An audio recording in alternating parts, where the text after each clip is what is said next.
Welcome to Gold Derby's Meet the Experts panel. We are joined today by Ting and Leo Scott, producers and directors of Val on Amazon.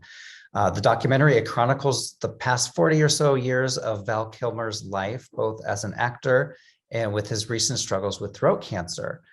Can you guys talk a little bit about how you got involved in this project? I kind of met Val randomly, pretty much a decade ago. I was editing something and I ended up going from kind of emailing him about how great he was in his performance to then ending up helping him on the project he was doing at that time, which is a Mark Twain one-man play, which he'd been developing for 10 years. I started helping him document some of that. And I went on the road with him and kind of ended up being sort of like a friend and collaborator. And sometime around then, he asked me to help him with this mountain of tapes. So being an editor and experience with all these formats, started doing this in my garage for a long time, around my day job kind of thing, and started making some sort of story about the Twain thing, incorporating some of this incredible archive material he'd been gathering for like 40 years. But we stopped that project when he had some health issues, and Ting's and a collaborator friend of mine, she was there around that time, and when I was digitizing this material. So a few years back, she came to me, right? Yeah. So I guess I'd seen some of this footage as it was going in, and I never really forgot about it. And a couple of years ago, probably about 2.5, 3 years ago, I just asked Leo, what's going on with all that stuff? Did you guys ever finish your film? And he said, no, but Val's doing a lot better now, and he's in remission, and he might be up for making something. So we kind of approached him with a bigger idea about making a story about his entire life and career told through his lens, essentially, in addition to shooting some stuff of him and where he is now. So all of this thousands and thousands of hours of footage, it was just kind of stored away in boxes in his garage or something until you guys came along and said, hey, let's make a movie. Well, he was having it stored properly, you know, but it was like a source of like stress in a way, having some of these materials, some of these formats were probably decaying, becoming obsolete. The film was being stored, you know, in the right sort of cool enough that was probably the safest thing in a way, but some of these formats were so old, and he really wanted, you know, like, it was just, he'd been gathering these things since he was a child. You know, he and his brothers were making movies when they were kids, and you know, there was even old film reels back then that hadn't even been seen or transferred, you know. So you know, it started as a task. Oh, I'll help you do this, because we were friends and we were doing this Twain thing, having a lot of fun together. And then it became like this incredible, this is insane that he's been filming for thousands and thousands of hours. Not just the fact he had the foresight to do it when no one else had video cameras, you know, and he was in New York as a young sort of actor, stage actor. He was also had the most incredible arc and interesting life, you know, going back to stage later, but starting on stage, having this big movie career, and just a fascinating man in every respect. So it sort of felt like we wanted to tell this story, you know.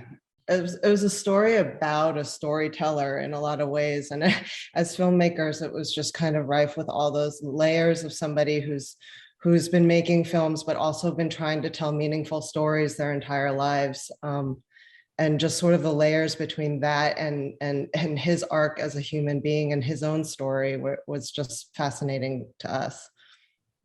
One of the most rewarding aspects of the project is Val's son, Jack Kilmer, does the narration.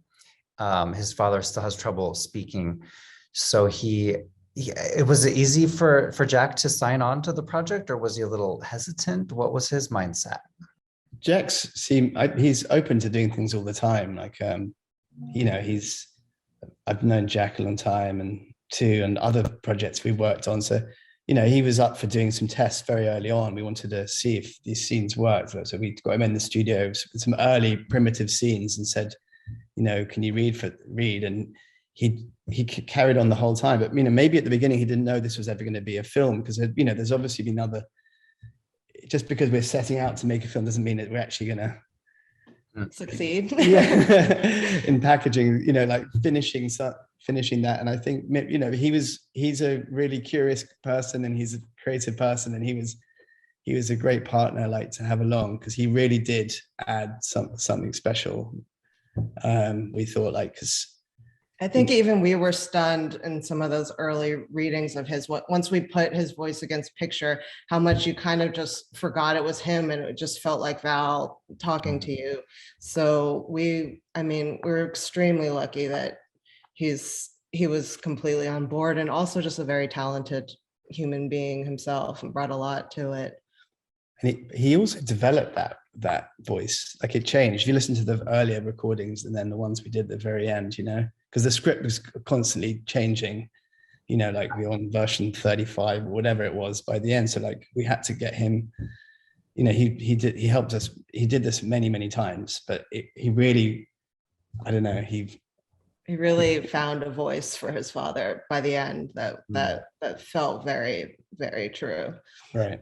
I remember when the trailer was released months ago, and I was watching the trailer and I thought it was Val Kilmer's voice until the end, when you realize, he's having trouble with his voice. And so I just thought that was probably my favorite part of the film, how it was his son, and he has kind of a similar tone and intonation as his father does.